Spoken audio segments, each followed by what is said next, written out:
मेरे पीछे क्यों लगा है?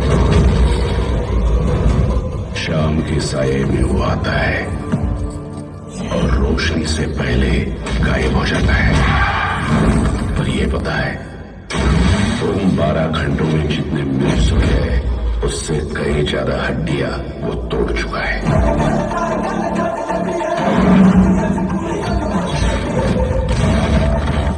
शैतान है क्या?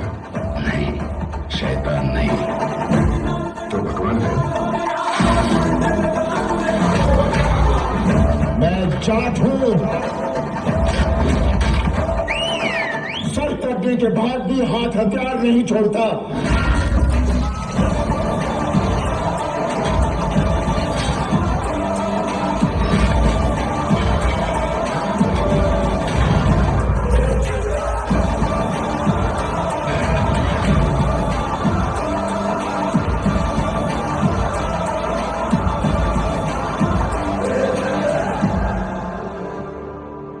सॉरी भाई, सॉरी भाई।